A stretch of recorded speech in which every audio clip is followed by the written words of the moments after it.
الحمد لله نحمده ونستعينه ونستغفره ونؤمن به ونتوكل عليه ونعوذ بالله من شرور أنفسنا ومن سيئات أعمالنا من يهده الله فلا مضل له ومن يضلله فلا هادي له ونشهد أن سيدنا ومولانا محمدا عبده ورسوله أما بعد فأعوذ بالله من الشيطان الرجيم بسم الله الرحمن الرحيم قال الله تبارك وتعالى في كلامه المجيد وفرقانه الحميد إن الذين يكسبون الإثم سيجزون ما كانوا يعملون وقال في مقام آخر وذروا ظاهر الإثم وباطنه صدق الله العلي العظيم وقال النبي صلى الله عليه وآله وسلم البر حسن الخلق والإثم ما حاك في صدرك وكرهت أن يطلع عليه الناس أو كما قال عليه الصلاة والسلام وصدق رسوله النبي الأمي الكريم ونحن على ذلك لمن الشاهدين والشاكرين والحمد لله رب العالمين درود شريف اللهم صل على محمد وعلى آل محمد كما صليت على إبراهيم.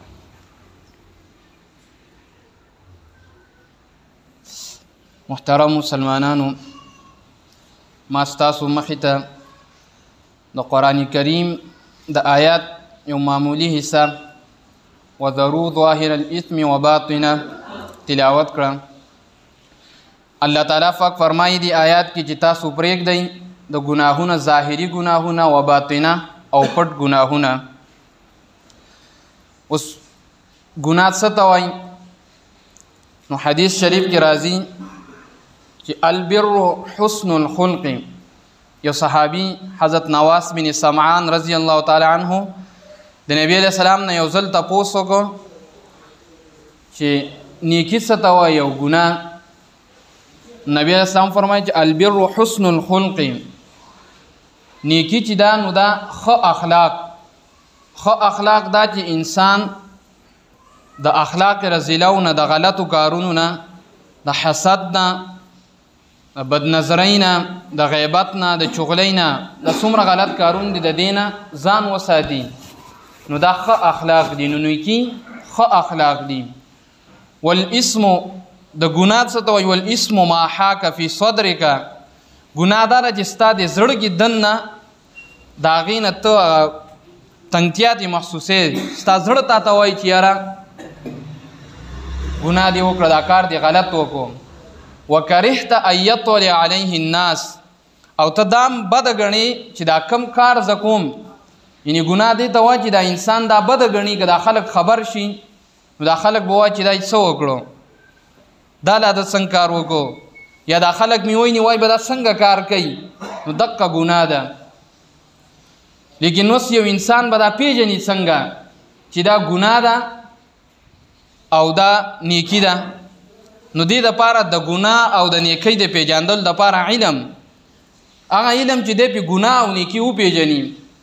امام غزالی رحمت الله علیه فرمایي چې یو انسان ته دا پته ولګېده چې دا ګناه ده او په ګناه باندې ورته علم شو، نو دا صحیح عالم دی. او دې مثال داسې دی که موږ او تاسو ته اوس د زهرو پته ده چې دا زهر انسان له نقصان ورکوي، او دا زهر څوک وخوري نو دا مړ کېږي. اوس تا مخې ته یو سړی په بلیټ کې بسکټ راوړي، 100 بسکټ دي، او تا ته وایي چې 999 بسکټ دا بالکل صفا دي، او یو بسکټ دی کې داسې دی چې دې کې زهر پراته دي. نو دا یو بسکټ د لاسه چې تا ته دا پته ده چې یو بسکټ کې زهر دی، دا زهرو په تاوان او په نقصان باندې تا ته پته ده چې دا انسان ته نقصان رسوي، نو دا انسان دا 999 پرېږدي، ځکه هغه ته پته نه چې دی کم یو دی. هو دا ورته پته ده چې دا یو بسکټ چې کم زهر پکې دی، دا زهرو د نقصان ورته پته ده، د دې وجې ټول بسکټ پرېږدي.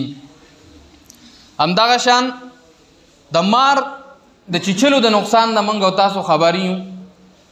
چې مار انسان وچیچي نو دا مړ کیږي نقصان وته رسي وس یو کور کې یو معمولی د مار بچیم راوځي نا ټول کور په زلزل باندې چیرې کدا مار دا بچیم منګ دی کور کې پریدو نو دا نقصان کوي کغټ نه واړو ماشومان بو چې دا مار نقصانی دی هغه پوری دوی په آرام باندې نه کینی چې څو پوری دوی دا مار وجلې نه د کور بهر کړي نه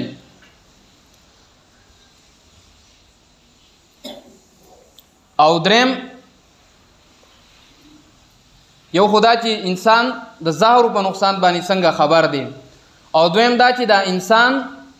د مار په د نقصاناتو باندې څنګه خبر دی چې دا مار دله نقصان ورکوي دریم دا چې منګو تاسو ته پته یو ډاکو دی ډاکوانو دا ذهن کې اصل یو انسان یو دغه اخیستی چېرې ډاکو سړی وجي دا غلا کوي او بعضې وخت کې دغه ډاکو غل دا د انسان عزت هم خرابوي و شپه ده او تا ته یو سړی ګیټ وټکوي چېرې ما ته ګیټ کولاو کا اوس څو پورې چې ته دا کس پېژنې نه نو ستا ذهن کې حقه د ډاکو یا د غل اثر چې کیدی شي د هغی څو پورې چې د کس تا ته تعارف پل نه کړی چېرې زه پلان کیم ستا پېژنګلون څو پورې تا پېژندلی نه نابار که څومره مینتونه تا ته کوي چې یاره بار یخني ده په ما پسې دشمن ناپسې دی دا تکلیف دی دا تکلیف دی انسان ورته بالکل دروازه نه کوله خپل کور ته نه پرېږدي دا ولې د دې شیانو په نقصاناتو باندې موږ خبر یو چې دا ډاکوم انسان له نقصان ورکوي او دا مارم انسان له نقصان ورکوي او دا زهرم انسان له نقصان ورکوي و دغه یو ماشوم دی چې د دې د نقصاناتو نه خبر نه دی نو دغه ماشوم له یو بسکټ ولا ورکه ورته ووایه دې کې زهر دي هغه د بسکټ ظاهري دغه ته ګوري چې دا د خوراک شی نه نو هغه خوري ولې هغه ته د زهرو دا یو سیټ ته چې هغه ته علم دی یو کس ته هغه د یو بسکټ د وجې 999 پرېږدي او بل سیټ ته چې هغه ته علم پې نشته هغه یو هم خوري د مار سم لوبې کوي راخلي پته ورته نه لګي چې دا ما د نقصان نه کوي دقه شان زموږ او ستاسو د نفس د خواهشاتو مثال دا د زهرو دی د نفس خواهشات هغه تا ته دا بسکټ دا د خواهشات د بسکټو په شان ښیي چې دا کار وکه او دا کار وکه اوس یو سړی په دې باندې پوه شي چې د نفس دا کم خواهشات ما ته ښیي چېرې دا کار وکه نو دی هغه کار ته بالکل ناخوا کېږي وایي څنګه چې هلته د یو زهریله شي نه ځان ساتي نو دغسې چې کله دی د نفس په دغه خواهشاتو په ضررونو باندې خبر شي نو دی د هغې نه بالکل ځان ساتي او هغې ته بالکل نه نږدې کېږي د نفس په خواهشاتو باندې عمل نه کوي نو دا سړی دی چې د ګناه مو پېژنده او نیکي مو پېژنده دغه شان څنګه چې د مار د نقصاناتو نه خبرې نو یو غلط دوست و یاری بدتر است از ماری بدتر یار دا د مار نم بدتر دی د تور مار نم دا بدتر دی ولی مار که انسان له ټک ورکړي وچی چې زیات نه زیات دته به دا نقصان وشي چې د دې انسان دی به مړ شي روح به تلال شي لیکن بد دوست چې د له ټک درکه نو هغه ستا ایمان هم خرابوي ایمان د له تباه کوي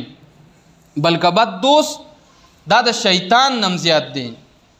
شیطان انسان ته صرف په زړه کې وسوسه اچي چیرې دا کار وکړه طرف ته تاله یو میلان درکوي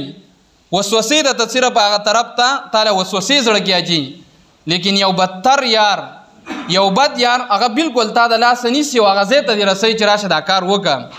نو دا بد یار دا د مار نه د شیطان نه ورخوا دی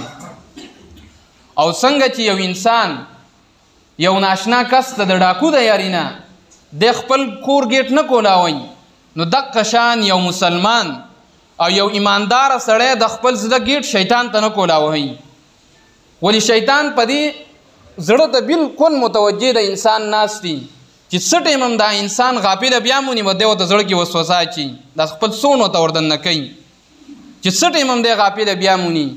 نو کله چې انسان دی غافل بیا مونی نو دی ورته زړه کې وسوسه اچي او زړه ولا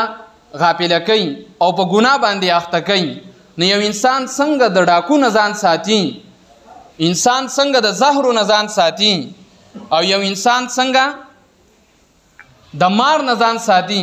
نو دقه شان یو انسان چې کله په دې خبرو باندې پوه شي چې دا ګناهونه مال نقصان راکوي او دا بد یار مال نقصان راکوي او دا شیطان زما زړه چې غافل بیا مونی نو دا مال نقصان راکوي نو دی بیا د دیونه ځان ساتي.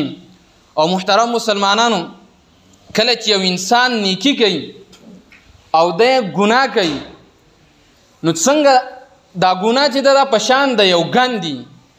څنګه د یو ګن نه بوځي دغسې د انسان چې په کم اعضا باندې کومه ګناه کوي نو د هغه عضوینه د هغه بدن د هغه حصې نه دقه شان بوځي.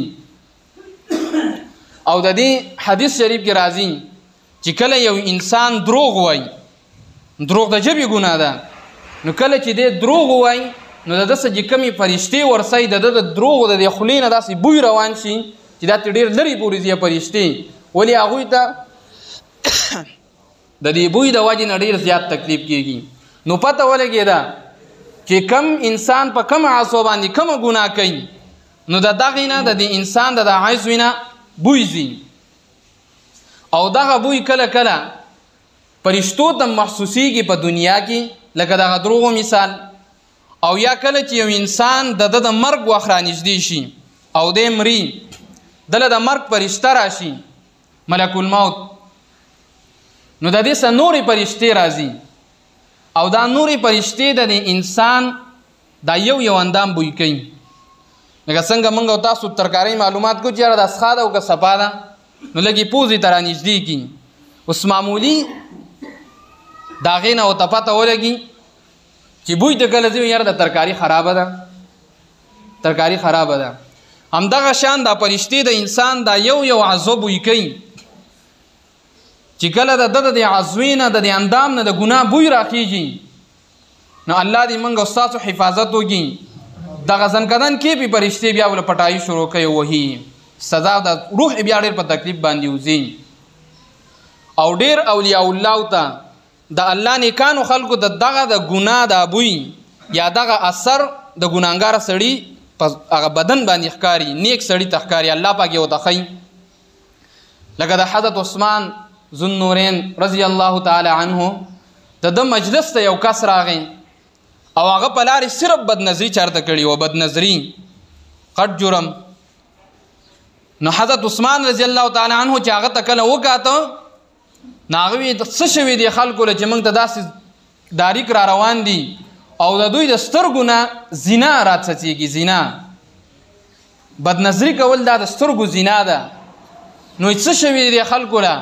چې زموږ مجلسونو ته داسې را روان دي او د دوی د سترګو نه زنا څڅېږي. نو پته ولګېده چې د دې ګناه دغه بد اثر دا کله کله د انسان د عضو نه په دنیا کې ښکاره کېږي. اوس څنګه چې یو طرف ته د ګناه د غلاظت او د ګندګي په نظر باندې یا په ځنکدن وخت کې یا یو نیک سړی ته الله پاک په دنیا کې ښیي نو قیامت کې هم دغه شان حالات چې کله جهنم ته واچي الله دې موږ استاد حفاظت وکړي. نو حدیث کې راځي چې کله یو زناکار سړی یا ښځه دا جهنم ته واچلی شي نو د د شرمګانه داسې بوی ځي چې ټول جهنمیان د ده نه تنګ یو ده ته غوسه شي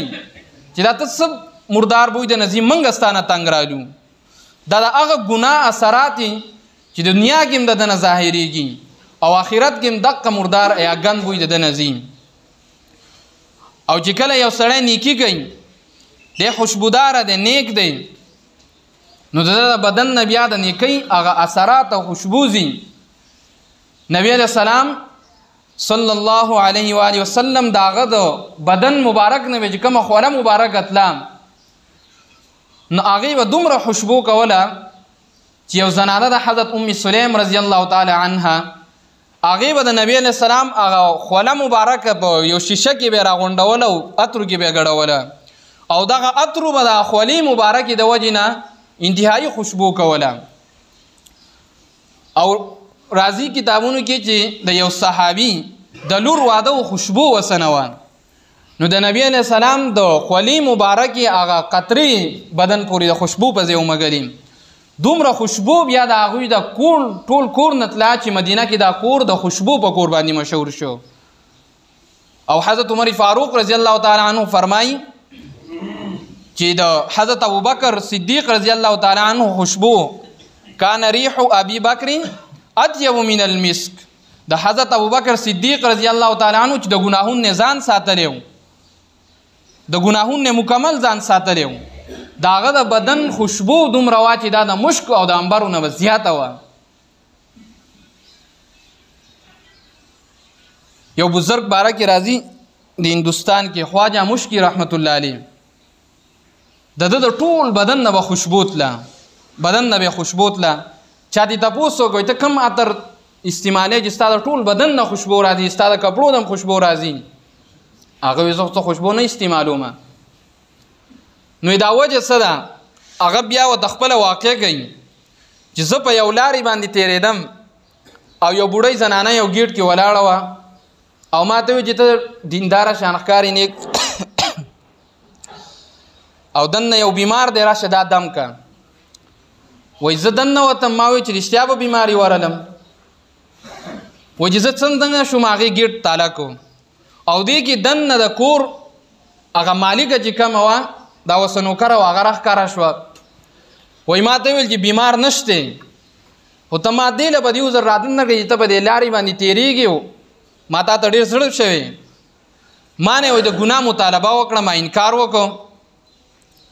وایي ما ته هغې ویل چې دوه خبرې دي، یا به دلته د ګناه کې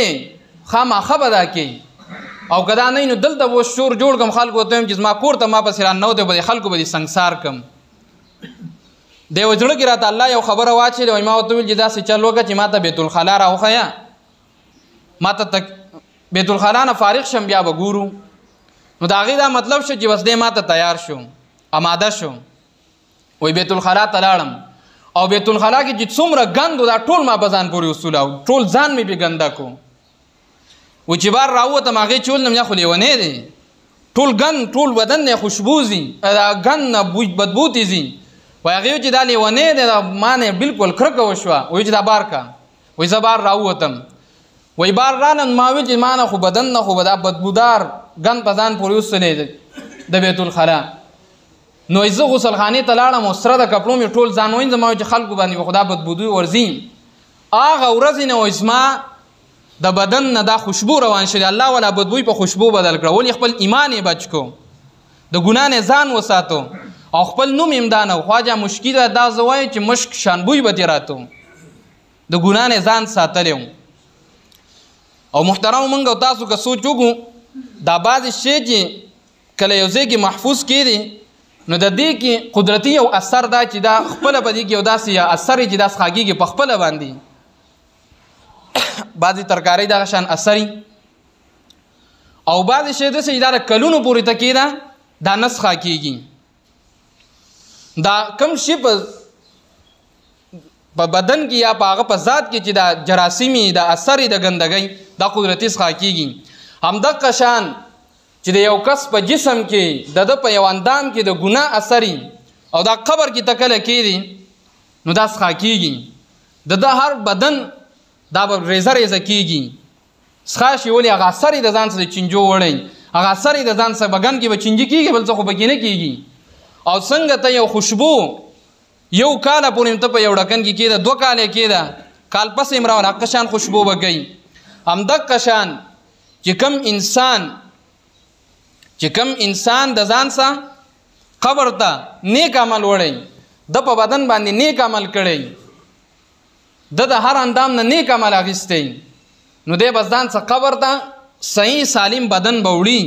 او د قبر کې هم دغه د نیکۍ او د نیک اعمالو د برکت نه دا بدن روح پروتي.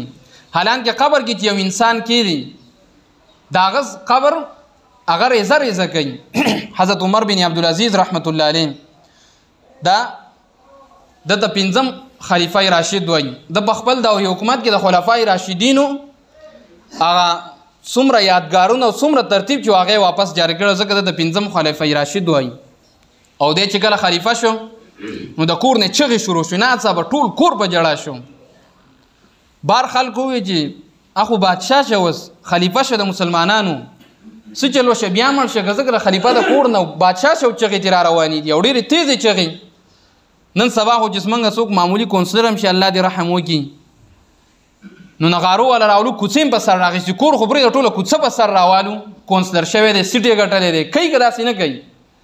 هغه د مسلمانانو ټول خلافت ورته حواله شو د مسلمانانو بادشاه شه د کور نه جړا راځي نو خلکو چې معلومات وکړو د هغه وینځي غلامانو به سونو هغه ټولو جړل دی چې کله خلیفه شو خپلو ټولو وینځو غلامانو ته اجازت ورکړو تاسو آزاد یئ هغې په دوی پسې جړل چې د د غلامي موږ ته د ازادۍ نه خوښه وه داسې سړی او خپلې بیبي ته یې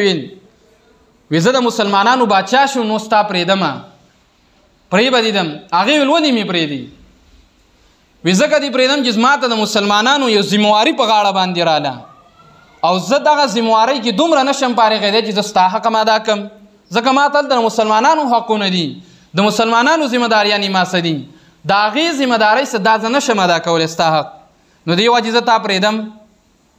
هغې ورته ویل پرېږدم یې مه خیر ده زه به تا سره دغه معاهده وکړم چې تا ته ما خپل ټول حق معاف کړی دی خو ما د خپل نکاح نه مه وباسه بیا یې ورته ویل بیا دې م پرېږدم دا د تره لور وه او هغه ترې بادشاه وي ستا پلار بادشاه او تاسو چې څومره سره درسه دي تاسو څومره کالي دي نو دا ستا پلار د بیت المال نه د مسلمانانو مالوالی دی او هغې تاله درکړی دی تاسو چې دا درسئ زه د مسلمانانو د هغې دا خو تاسو نشم ساتلی دلته هغې ورته وي دا به هم زه بیت المال ته یا خو دا نه که ما څه پاتې کېږي دا به ټول بیت المال ته جمع کړي هغه ټول د بادشاه لور وه او دا واحده زنانه په دنیا کې تېره شوې ده چې د دې ورور هم بادشاه دی ورونه خاون هم بادشاه دی پلار هم بادشاه دی ترې هم بادشاه دی دا واحده زنانه دنیا کې تېره شوي هغې خپل ټول کالي راواغېستو او په بیت المال کې جمع کړو عمر بن عبدالعزیز داسې انسان او دا یو ورځ لاړ یو جنازې سه خبره مې دې پورې کوله چې دا قبر د انسان څه کوي نو دی د یو جنازې سه لاړ او یو سیټ ته ناستو د جنازې نه شاته یو بل سیټ کې کېناست او به جړا شو جړلې نو چا ورته وویل چې حضرت صاحب د دې جنازې وارث خو تاسو یئ پکار خو تاسو چې مخې ته راشئ تاسو شاته کېناستئ او بیا جاړئ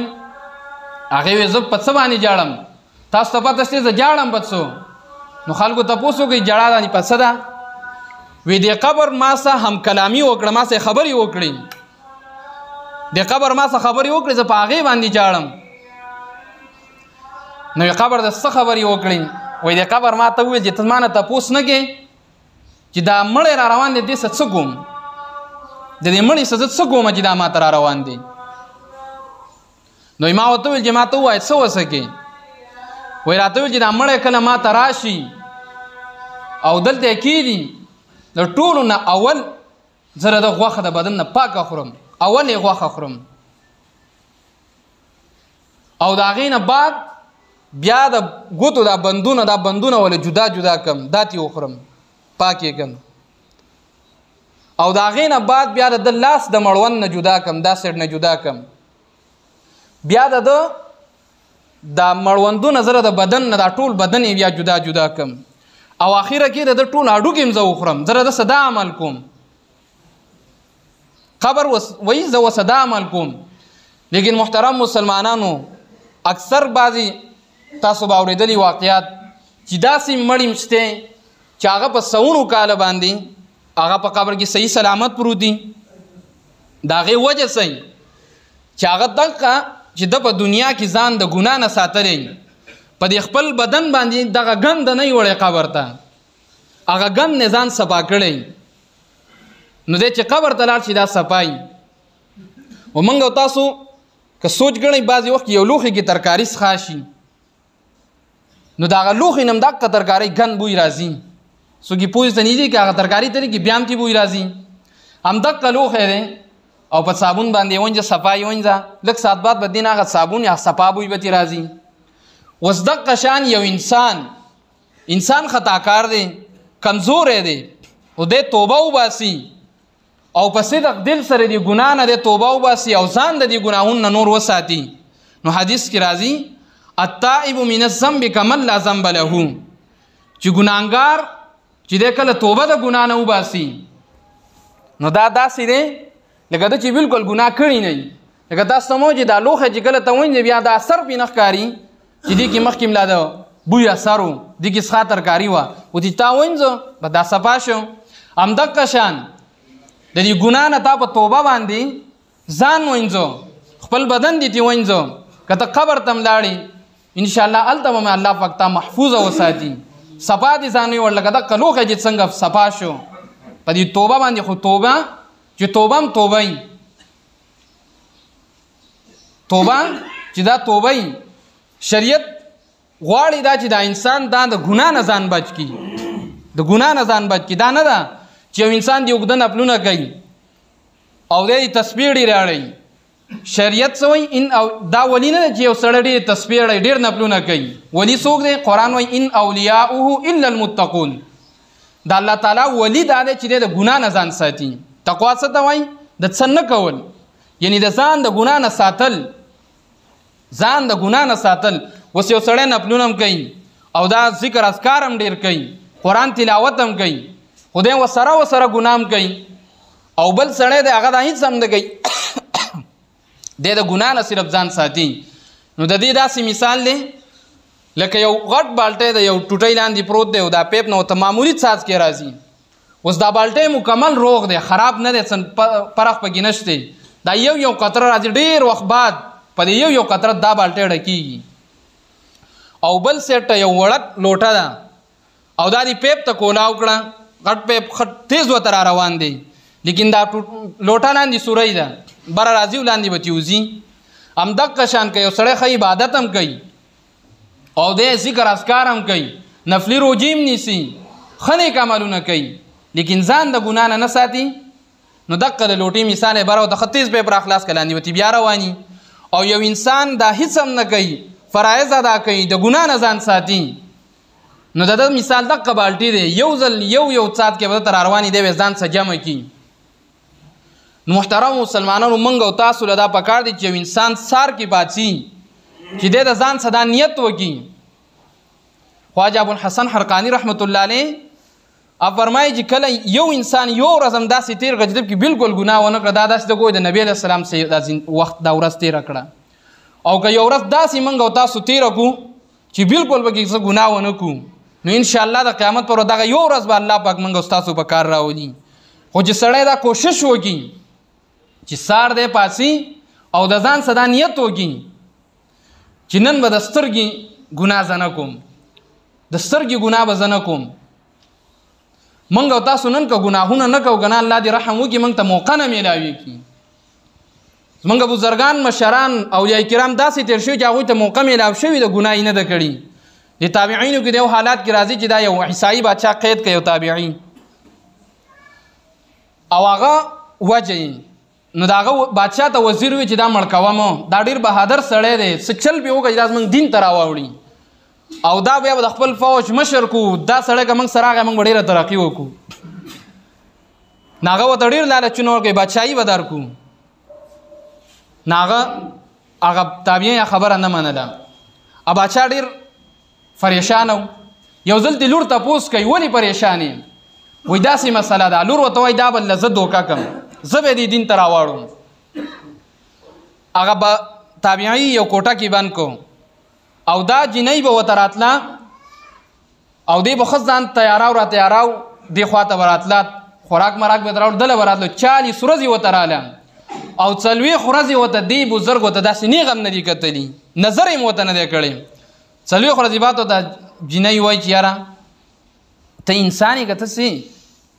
هر د دنیا سړی د ده میلان خامخا ښځې طرف ته ته خو ما ته اړو ګورې نه تا کې سړي والا صفات نشته. هغه وایي شته لیکن زما الله منی کړي دي دا قل للمؤمنین یعضوا من ابصارهم چې تاسو د نظرونو زه تا ته څنګه نه ګورم چې الله دا منی کړي دا د الله نافرمانی ده زه نه کوم. ناجنۍ ورته وایي ښه ستا د خپل رب څه دومره محبت دی دومره تابعداره چې ته معمولي خدمات ته ګورم نه وایي دا دین ما ته رایاد که ښکار در راغلی و خپله ښکار شوه وایي دا دین ما ته رایاد که هغه دین یې ورته زده که جنۍ مسلمانه شوې او ترتیب یې داسې که هغه مسلمان هغه تابعین هم الله پاک رهایي ورکړه. ګوره هغوی ته 40 ورځې ورته په تنهایي کې د ګناه موقع میلاو او د ګناه نه کوي ولې د ګناه په نقصاناتو خبرو او الله دې رحم وکړي موږ ته موقع نه میلاویږي. که موقع میلاو شي معمولي اشاره بیا ورته ځو. نو په کار دا دي موږ او تاسو له چې د ګناهونو په نقصاناتو ځان خبر کو او بیا د هغې نه ځان بچ کو. قرآن کې من یعمل سوء یجز به، څوک چې معمولی ګناه کوي دته به سزا میلاویږي خامخا، یا دنیا کې یا آخرت کې. اوس بعضې سړی توبه وباسي نو دته خو سزا میلاو نه شوه. نو مفتی شفیع رحمت الله علیه فرمایي چې کله انسان په دې زړه کې شرمنده شي په دې ګناه باندې او دې توبه وباسي نو دام د سزا یو قسم دی، شرمندګي هم د سزا یو قسم دی. نو موږ او تاسو له دا پکار دي چې د سار کې دا نیت وکړو، هر سار دا نیت کوو چې الله نن زه راپاتې نم د ماښامه پورې به زه کوشش کوم ته مې ملګری شي چې زه ستا نافرماني ونه کړم، چې زه ستا نافرماني ونه کړم، ستا په نافرمانۍ کې یو وخت یو لحظه هم زه تېره نه کړم. نو هر سار دا نیت وکړو او بیا د دې نیت دپاره د الله نه دعاګانې وکړو، د الله نه د دې نیت دعاګانې وکړو چې په دې نیت مې د ماښامه پورې وساتې او د شیطان دا وسوسې زړه ته رانه ولو چې شیطان به راته دا وایي چې ته خو بازار کې کار کې څنګه به دلته ځان له ګناه نه بچ کړې، نه که تا نه ګناهونه کېږي بیا هم ته توبه وباسه، انشاءالله الله پاک به یو ځل تعالی دا توفیق درکړي چې د ګناهونو نه وبچ شي. الله دې موږ او تاسو دې خبرو باندې عمل کولو توفیق راکړي. واخر دعوانا